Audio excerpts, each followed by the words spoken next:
We don't realize the pain of a wrong deed until it hits us back. Karma is real.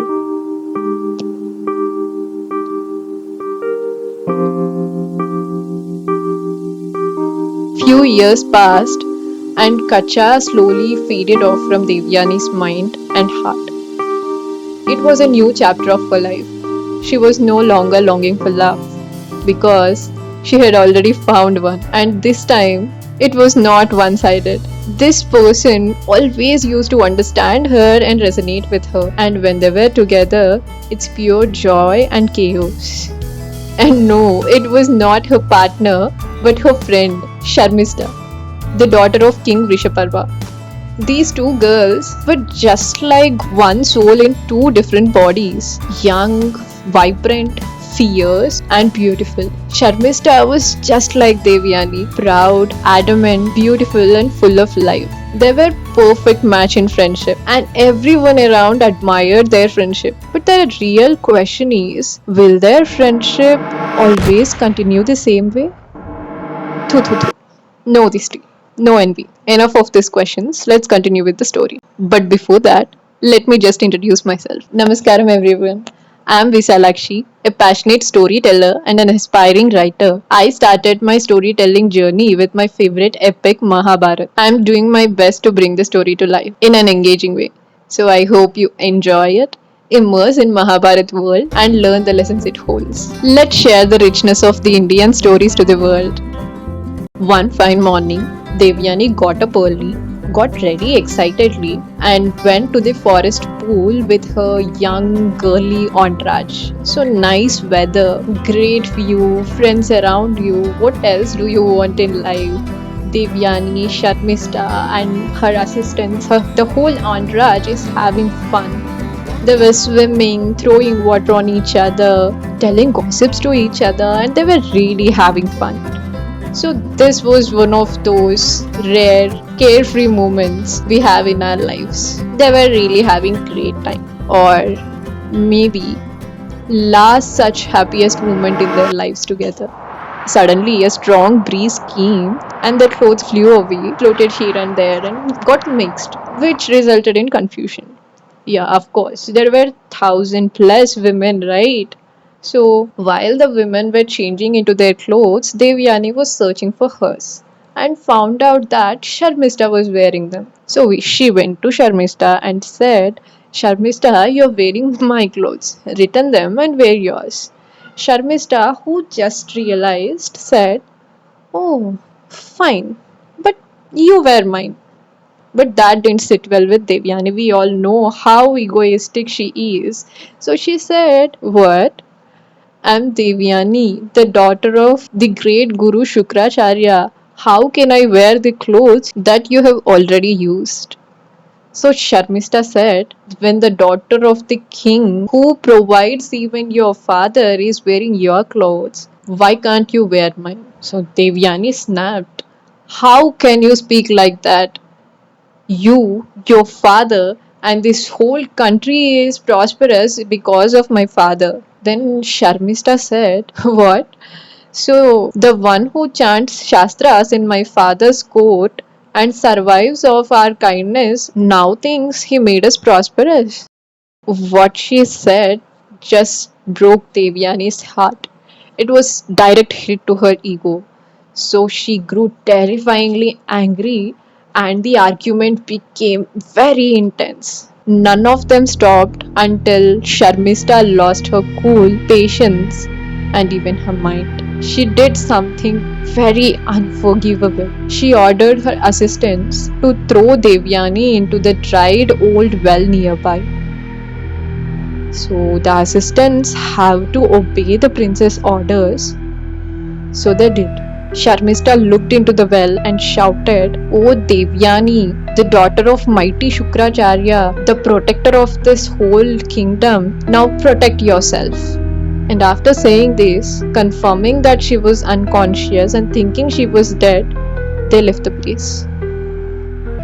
One whom I thought was my friend insulted me, my father, and had thrown me in this well to die. She should have thrown me before saying all those words. More than this creepy, dark, old well, her words are killing me from inside. Is that what she really thinks of me? I will make sure she knows her place after getting out of it. As her thoughts in her head troubled her heart, she heard a sound around her. Is it an animal? A lion? Or a tiger? If it's a predator, can it jump inside the well? Whatever. I'm not afraid of these predators. I'm Shukracharya's daughter after all. Getting eaten by an animal is far better than living with these superficial people. Then she heard a male voice saying, Lady, lady, who are you? What are you doing in this dried old well? Devyani looked up. She couldn't clearly see the person, but she saw a blurry figure of a young man. She replied, I'm Devyani, the Rakshasa Guru Shukracharya's daughter. And who are you? And that male voice said, I'm Prince Yayati, the son of Nahusha. She had already heard many stories about the Prince Yayati, but she was not in that state of mind to think about all those things. She said, Please save me. I got stuck here. It's king's duty to protect his people. Yayati immediately held her hand and pulled her out of the well. Devyani took a deep breath out of relief and looked at Yayati admiringly and gratefully. And Yayati looked at the beautiful Devyani smiling. And after ensuring that she was safe, he left to his kingdom. Although Devyani was safe now, her heart was burning with anger and shame. She sat under a tree nearby, waiting for her father to come. Meanwhile, Shukracharya was really worried about Devyani. So he sent his assistant Garnika to look for Devyani. After some time, Garnika returned hurriedly. So Shukracharya looked around to find Devyani, but she was nowhere around. So this doubled his tension. So Garnika said something must have happened between Sharmista and Devyani. Devyani was really angry and upset. She said she can't step into this kingdom. So Shukracharya ran to Devyani, and as soon as he saw her, he understood that something was wrong. And as soon as Devyani saw her father, she couldn't control her tears. Devyani hugged her father and sobbed. Slowly, Shukracharya asked what happened. So Devyani replied, Are we dependent on king's kindness for our survival? Shukracharya replied, No. Why are you saying that? Then Devyani said, Sharmista said so. She insulted me and even threw me into this well to die. Shukracharya was devastated. He couldn't control his tears and his heart was broken over what had just happened to his daughter. He was angry but also didn't know how to react and what to do next. Yes, he was angry because what Sharmista did was crazy. It was unforgivable. But still, she's a kid. She's a teenager. She might have acted out of rage, but not with real intent to harm. But how do I ignore what just happened to my own child? By God's grace, she is safe now. But what if something have happened to her? This is tearing me apart. He looked at Devyani and thought, I know how adamant Devyani is.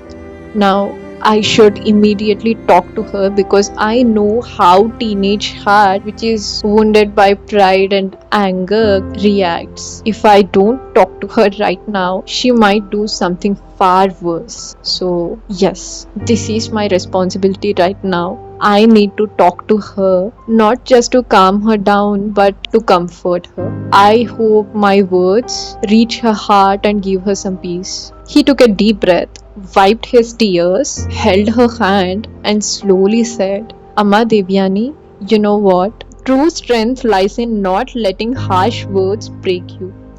A person who controls their anger and forgives can win in all aspects of life. So don't let emotions control your actions. Decisions made in anger usually lead to regret. So be the bigger person, forgive her. So Devyani said, Father, I know the difference between anger and forgiveness. A teacher who really cares about his student should not ignore their mistakes. I don't want to stay in a place where wrong behavior is accepted. I can't live among people who insult and harm good and noble people. Her words hurt me deeply, and I won't forgive her. And I won't live in a place where I'm not respected. Shukracharya had no reply. He thought she was right. This is the least I can do for my daughter. He said, "Okay, Devyani, let's leave the kingdom right now." So they went back to ashram, packed everything, and started leaving. So the people around them heard the news, and even King Vrishaparva got news. Shocked and worried, he rushed with his ministers to Shukracharya. So as soon as he saw Shukracharya, he pleaded, "Acharya, why are you leaving this kingdom suddenly? I have always treated you with utmost respect. If I have done something wrong, please tell me, but don't punish me and my kingdom." Shukracharya said, "You have not done anything wrong, Maharaj. You have always treated me with respect. But my daughter, Devyani, was insulted and even thrown into the well, so I cannot stay here." So Vrishaparva said, "Please don't say that. What will happen to our Rakshasas if you leave? I'll do anything you ask for, but please don't leave." So Shukracharya said, "I'm not the one who will decide that," and looks at Devyani. So Vrishaparva understood and he asked Devyani, "Amma Devyani, I'll do whatever you ask for, but please don't leave." So Devyani says, "Then I want Sharmista and her entourage of 1,000 women to be my lifetime slaves." Vrishaparva agreed and gave the order. So as soon as Sharmista heard Devyani's order, even she agreed, came to the place, and she stood before Devyani with the other women and said, "I will serve you for the rest of my life." So Devyani replied, "What? Are you going to serve the daughter of the man who lives of your father's kindness?" Sharmista only bowed her head in silence. This satisfied Devyani's ego. She declared that they wouldn't be leaving as promised. It's strange, but everything seemed normal the very next day. Yes, Sharmista became a slave to Devyani, but still she was treated well. They were seen laughing, playing, and talking like usual. It was just a teenage fight after all. But do you really think they were together again? I mean, after something that extreme happened, like one trying to kill the other and the other making her a slave for lifetime, can things really go back to how they were? They were young, immature girls who just acted out of emotion, but their actions were not justifiable. I believe scars remain. No matter how close they seem now, they'll never be the same again. But hey, that's just my opinion. What do you think? Let me know in the comment section. One day, Devyani was quietly sitting by the lake and she thought so much happened recently. But again, everything seems normal. But there was one unusual thing. Yayati. Yayati was quite a guy. I was too filled with rage to notice it back then. But he got the looks, courage, and values. He protected me too. And also, due to the Kacha's curse, I can't marry a Brahmin. So that means maybe Yayati is the one meant for me. I don't know if I'll ever meet again, but I hope I do. A few months later, Devyani, Sharmista, and the entourage visited that forest again. The weather was lovely, fruits, flowers, and laughter everywhere. Some girls played games, some girls were throwing stones at the tree to pluck the fruits, and some were gossiping, and some were enjoying the silence. And among the trees, there was a man watching all of these girls in awe. But his eyes narrowed down to the two girls. So he walked up to them and slowly asked, "Ladies, may I know who you are?" Devyani's face lit up. It was him, Yayati. She smiled and said, I'm Devyani. She is my friend and my slave, Sharmista. Yayati was shocked. Friend and slave? How? Devyani said, you should not really ask few things. And anyways, why are you here? So he said, I came to hunt. So Devyani thanked all the gods in her heart and decided to confess her feelings. She gathered courage and said, I wish to marry you. Yayati hesitated a bit. He said, Devyani, you are a Brahmin and I am a Kshatriya. I don't think that's allowed. So Devyani said, many Brahmin Kshatriya marriages have happened before. If that's only your objection, then there's nothing to worry about. Then Yayati said, alright, I'll marry you, but only if your father Shukracharya approves. So Devyani was overjoyed. Immediately she sent an assistant to bring her father here, and as soon as Shukracharya came, she narrated everything and asked for his permission. And Shukracharya happily agreed, and soon a grand wedding was held and Devyani got married to Yayati. As they prepared to leave, Shukracharya said to Yayati, take care of my daughter, you should keep her happy. Yayati nodded, and Shukracharya added, and about this girl Sharmista, she is the daughter of King Vrishaparva, so please treat her with respect.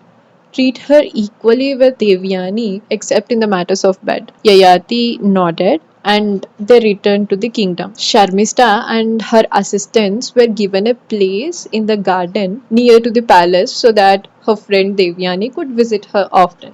And Yayati loved and cared Devyani so deeply, and soon Devyani conceived a baby and cherished her little one. So it was the best time of her life. The past few years were like a dream to her. Everything was too good to be true. But when life feels too perfect, it flips. One day, Devyani heard that her friend Sharmista had conceived. Shocked and confused, Devyani rushed to Sharmista. Who's the father? She asked. Sharmista gently smiled and said, a great rishi blessed me with this child. So she congratulated her, blessed the kid. After chatting for a while, she went back to the palace. And time passed. Devyani had 2 children and Sharmista had 3. Everyone got busier with their lives. One day, Devyani felt like meeting her friend, so she came to the garden.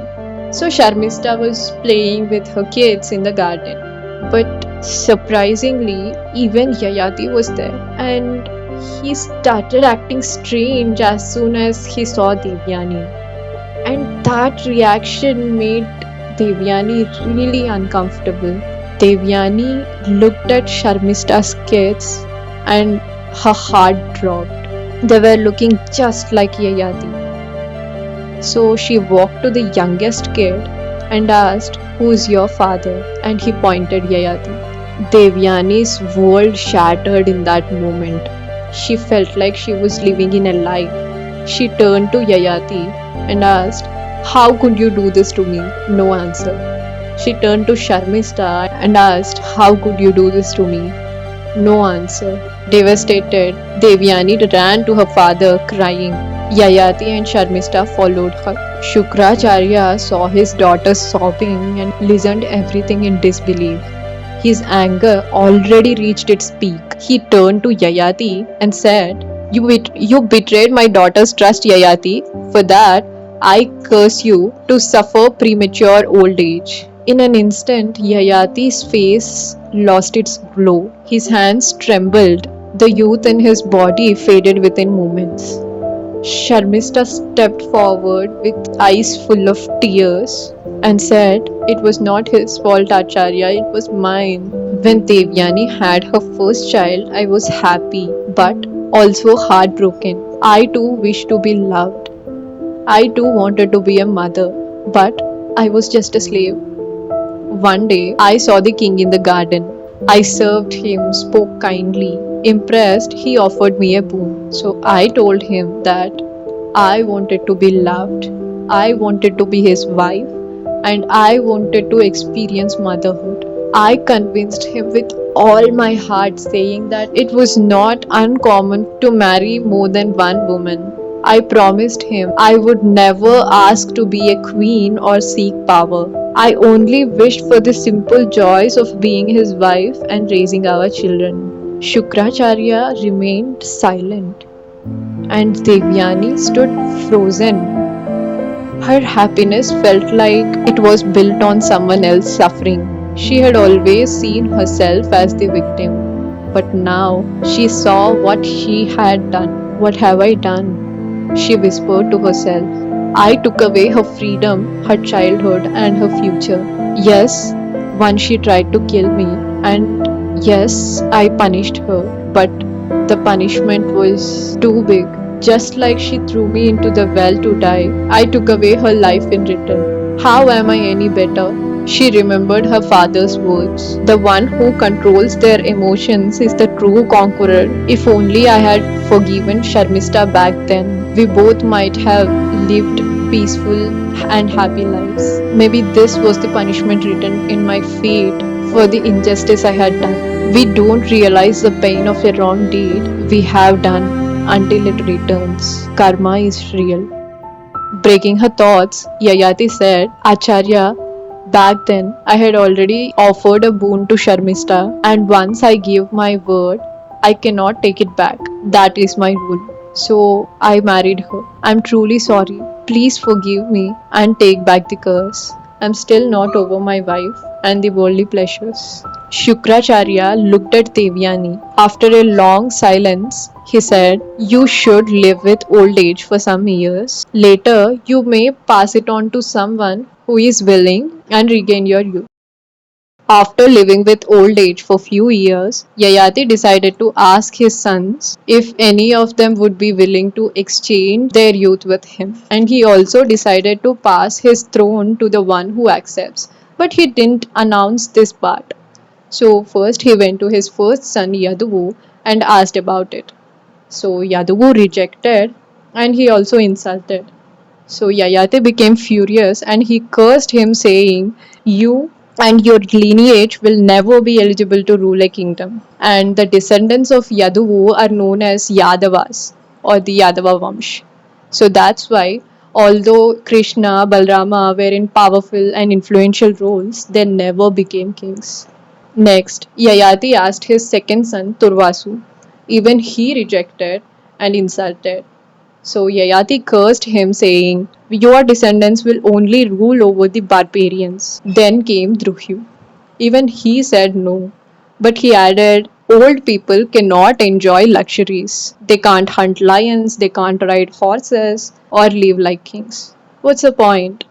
So Yayati became furious and he cursed him, saying, Your clan will live in far off lands, surrounded by rivers, places where people mostly can travel by boat. They later came to be known as Bojas. And even the fourth son, Anugu, rejected. However, he spoke very harshly about old age. So Yayati cursed him, saying, Your descendants will die young and suffer the pains of early death. Finally, he asked his youngest son, Puru. He accepted without any hesitation. So Yayati accepted his youth and gave him the old age. He spent many years enjoying his youth and worldly pleasures, and after a while, he realized that desire has no end. So he gave back his youth to Puru and the throne and went away to live in forest and to perform tapasya. From Puru's lineage, the great Kuru Vansh was born, leading to the Pandavas, Kauravas, and everything that followed in Mahabharata. And also, remember Druhyu's lineage, the Bojas? Just keep that in mind because later in that story, a woman from that very clan will play an important role in the Mahabharata. Try to guess who she is and let me know in the comment section. In the next episode, we are going to witness a love story. And this time, no conspiracies, no hidden motives, no cheating, just pure, organic love of a young, innocent woman who turned strong. And her son would go on to give this country its name, Bharat.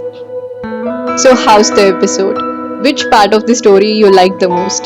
Let me know in the comment section. Also, if you like my narration, hit like and share it with your friends and family. Also, subscribe to my YouTube channel, The Visalakshi Verse, and follow me on Instagram. Thanks for watching.